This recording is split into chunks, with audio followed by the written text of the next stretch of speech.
Hello நண்பர்களே, உங்க எல்லாரையும் ஜோ டாக் சேனலுக்கு வரவேற்கிறேன். மகாபாரத யுத்தத்தின் 10ஆம் நாள் போரில் பீஷ்மர் அர்ஜுனனால் தோற்கடிக்கப்பட்டு அம்பு படுக்கையில் கிடத்தப்பட்டு இருந்தார். அவர் விச்ராமிதம் எனும் நினைத்த நேரத்தில் மரணிக்கும் வரத்தை பெற்றிருந்ததால் உத்தராயண காலத்தில் மரணிக்க விரும்பினார்.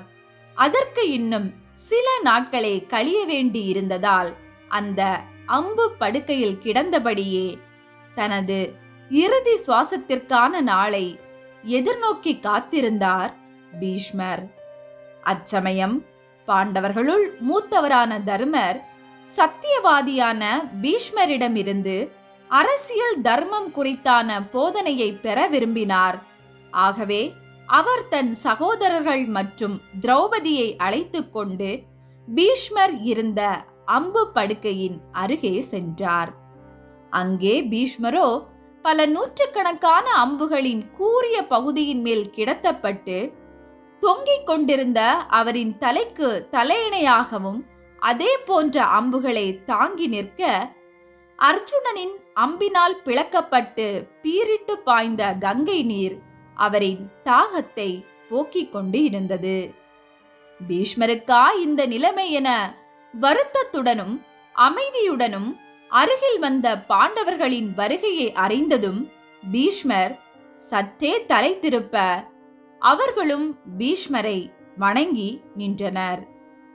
அப்போது மூத்தவரான தருமர் அவரிடம், பிதாமகரே, தாங்கள் எங்களுக்கு நீதி, நேர்மை, அரசியல் தர்மம் குறித்தான போதனைகளை உபதேசிக்க வேண்டும். நீர் தரும் அறிவுரைகளை கட்டாயம் நாங்கள் எங்கள் வாழ்விலும் கடைபிடிப்போம் என்று வேண்டினார்.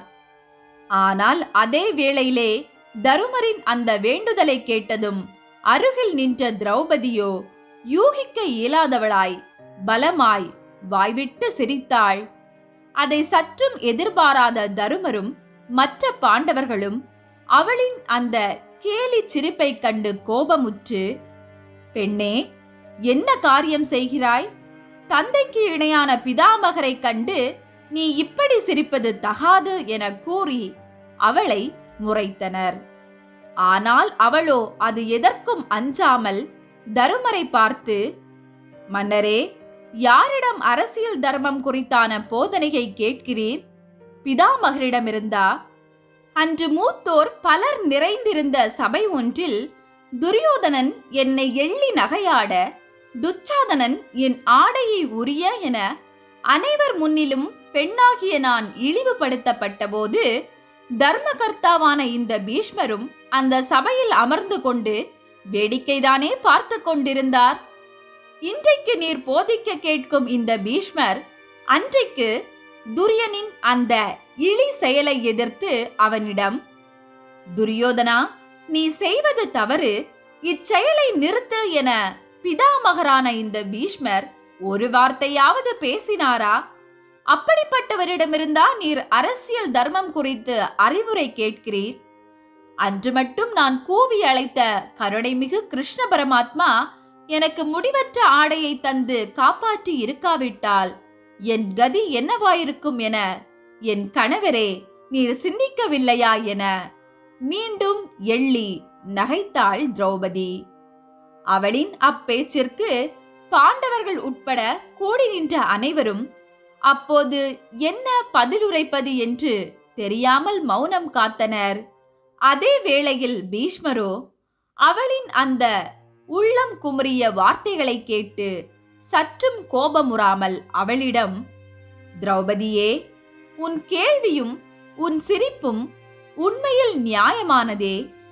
நீ கூறிய வார்த்தைகளுக்கு நான் கட்டாயம் இப்போது பதிலுரைத்தே ஆக வேண்டும். இன்றும் நான் இதற்கு விளக்கம் அளிக்காவிடில் இன்று உனக்கும் பிற்காலத்தில் உலகிற்கும் உண்மை என்னவென்று தெரியாமல் போய்விடும். பெண்ணே, அன்று என் மௌனத்தின் காரணம் யாதெனில், துரியோதனன் அன்னம் இடுவதில் உயர்ந்தவன். அவன் எப்போதும் எந்த நேரத்திலும் யார் வந்தாலும் அவர்களுக்கு வயிறு நிறைய அன்னமிடுவான். ஆனால் அவன் செய்யும் அந்த அன்னதானத்தினை ஒருபோதும் அவன் பிறர் நலத்துடன் செய்ததில்லை. சுயநலத்திற்காக செய்து உணவிட்டதும் சற்று நேரத்திலேயே உண்பவர்களை தன் சொந்த காரியங்களுக்காக பயன்படுத்திக் கொள்வான். உண்டவர்களும் அன்னமிட்டவன் கேட்டதனால் வேறு வழியின்றி அவன் காலால் இட்ட வேலையை தங்களின் தலையால் செய்து முடிப்பர். அதற்கு நானும் கர்ணனும் சல்லியனும் ஒரு உதாரணம். தீக்குணம் கொண்டு ஒருவன் வஞ்சகத்துடன் அன்னமிட்டால் அதை உண்டவர்களுக்கும் அதே எண்ணம் உடலில் கலந்துவிடும். அப்படித்தான் நான் இந்நாள் வரை துரியன் இட்ட உணவை உண்டு வந்ததால் அவனின் கெட்ட குணமே என்னுள்ளும் குடியிருந்தது. அதனால்தான் அன்று திரௌபதியே உனக்கு அநீதி இழைக்கப்பட்ட போதும் செஞ்சோற்று கடனை தீர்க்க விரும்பி நான் அமைதியுடன் இருந்தேன். ஆனால் இன்றோ இந்த அம்பு படுக்கையில், அதுவும் அர்ஜுனன் கொடுத்த இந்த அன்பான படுக்கையில் நான் கிடந்ததும் என் உடலில் இருந்த இரத்தம் முற்றும் வெளியேறி துரியனின் உணவை உண்டதால் உருவான தீய எண்ணங்களும் அத்துடன் வெளியேறிவிட்டது.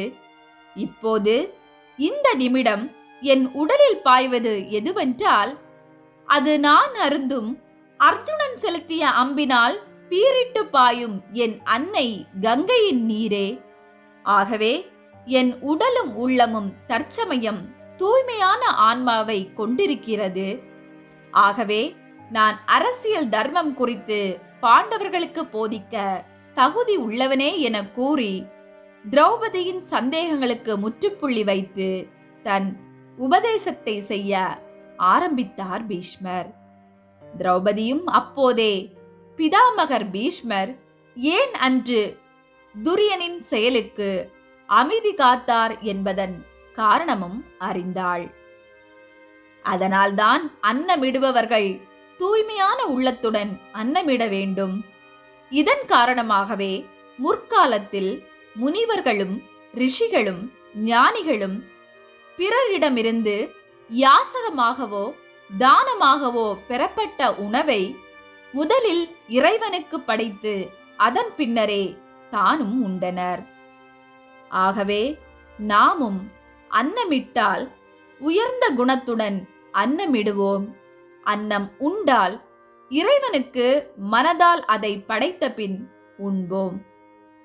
ஓகே நண்பர்களே, இந்த பதிவுல மகாபாரதத்திலிருந்து ஒரு சிறு கிளைக்கதை ஒன்றினை கேட்டோம். இந்த வீடியோ உங்களுக்கு பிடிச்சிருந்துன்னா லைக் பண்ணுங்க. மறக்காம ஜோ டாக் சேனலுக்கு சப்ஸ்கிரைப் பண்ணுங்க.